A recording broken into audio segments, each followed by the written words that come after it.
নমস্কার বন্ধুরা, taro healing with শ্রীময়ীতে তোমাদের সকলকে স্বাগত জানাচ্ছি। আজকে আমি রুদ্রাক্ষ ও স্ফটিক ব্রেসলেট নিয়ে তোমাদেরকে জানাবো।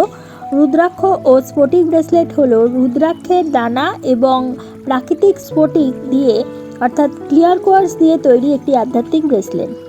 হিন্দু ধর্ম, তন্ত্র, যোগ এবং ধ্যান চর্চায় এই সংমিশ্রণের বিশেষ গুরুত্ব রয়েছে। প্রথমে জানবো রুদ্রাক্ষ কী বোঝায়।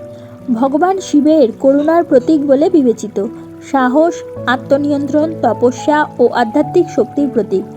জপ, ধ্যান ও সাধনায় বহুল ব্যবহৃত। স্ফটিক কী বোঝায়? স্বচ্ছতা, পবিত্রতা ও মানসিক শান্তির প্রতীক। মনকে স্থির ও একাগ্র করতে এটি ব্যবহৃত হয়ে থাকে। অনেকেই এটিকে ইতিবাচক শক্তির প্রতীক হিসেবে মানেন। এবার জানব কোন কোন উদ্দেশ্যে রুদ্রাক্ষ স্ফটিক ব্রেসলেট ধারণ করা হয়। 1 নম্বর, আধ্যাত্মিক উন্নতির জন্য, ধ্যান ও জপে একাগ্রতা বাড়ানোর উদ্দেশ্যে, ঈশ্বর চিন্তা ও আত্ম উপলব্ধির সাধনায়। 2, মানসিক শান্তির জন্য, মানসিক চাপ ও অস্থিরতা কমানোর উদ্দেশ্যে, আবেগ নিয়ন্ত্রণে সহায়ক হবে এমন বিশ্বাসে এটি ধারণ করা হয়। 3 নম্বর, আত্মবিশ্বাস বৃদ্ধির জন্য, নিজের সিদ্ধান্তে স্থির থাকার যে মানসিকতা সেটা গড়ে তোলার উদ্দেশ্যে এটি ব্যবহার করা হয়। ভয় ও দ্বিধা কাটানোর প্রতীক হিসেবেও এটি ব্যবহৃত হয়। 4 নম্বর, রাগ নিয়ন্ত্রণের জন্য, অতিরিক্ত রাগ বা উত্তেজনা কমানোর উদ্দেশ্যে এটি ব্যবহৃত হয়। ধৈর্য ও সংযম বাড়ানোর মানসিক যে অনুশীলন, সেই অনুশীলনের অংশ হিসেবে এটি ব্যবহৃত হয়। 5 নম্বর, পড়াশোনা ও একাগ্রতার জন্য, শিক্ষার্থী, গবেষক বা জ্ঞান চর্চাকারীরা মনোযোগ বৃদ্ধির উদ্দেশ্যে এটি ব্যবহার করে থাকেন। 6 নম্বর, কর্মজীবন ও ব্যবসায় মানসিক স্থিরতা ও বিচক্ষণ সিদ্ধান্ত নেওয়ার প্রতীক হিসেবে অনেকেই ধারণ করেন।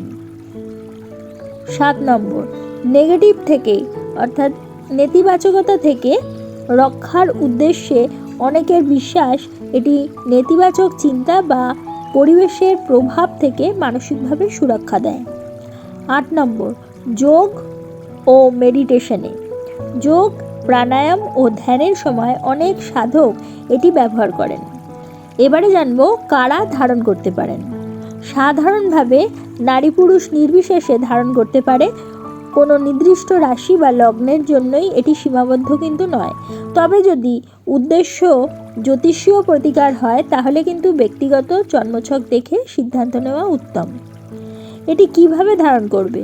সোমবার বা অন্য কোনো শুভ দিনে ধারণ করা অনেকের কাছে শুভ বলে বিবেচিত। পরিষ্কার অবস্থায় এবং শ্রদ্ধার সাথে এটি ব্যবহার করতে হবে। নিয়মিত পরিষ্কার রাখা, স্ফটিক ও রুদ্রাক্ষ দীর্ঘদিন রাসায়নিক পদার্থ বা সাবানের সংস্পর্শে না রাখাই ভালো। কোন কোন মানুষের জন্য এটি বিশেষভাবে জনপ্রিয়? ধ্যান ও যোগ অনুশীলনকারী, জ্যোতিষ ও তন্ত্র সাধনায় আগ্রহী ব্যক্তি, শিক্ষক, ছাত্রছাত্রী ও গবেষক, আধ্যাত্মিক জীবন অনুসরণকারী, যারা মানসিক শান্তি ও আত্মনিয়ন্ত্রণ চর্চা করতে চান। তাহলে বন্ধুরা, আজকে তোমরা জানলে যে রুদ্রাক্ষ ও স্ফটিক ব্রেসলেট আমাদের কি কি উপকারে আসে এবং কোন কোন ক্ষেত্রে ব্যবহার করতে পারি। তাহলে বন্ধুরা, আজকে তোমরা জানলে রুদ্রাক্ষ ও স্ফটিক ব্রেসলেট কোন কোন ক্ষেত্রে ব্যবহার করতে পারি এবং এর কি কি উপকারিতা রয়েছে। যদি তোমাদের আমার এই ভিডিওটা ভালো লাগে তাহলে অবশ্যই একটা লাইক করে দিও, তোমাদের পরিচিতদের মধ্যে শেয়ার করে তাদের জানার সুযোগ করে দিও, এবং যারা এখনও পর্যন্ত আমার চ্যানেলটা সাবস্ক্রাইব করোনি অবশ্যই সাবস্ক্রাইব করে দিও এবং পাশে থাকা বেল আইকনটি প্রেস করতে কিন্তু একেবারে ভুলো না। তাহলে প্রত্যেকে ভালো থেকো, প্রত্যেককে ভালো রেখো। পরবর্তী ভিডিওতে আবার চলে আসবো। ততক্ষণের জন্য সকলকে ধন্যবাদ। নমস্কার।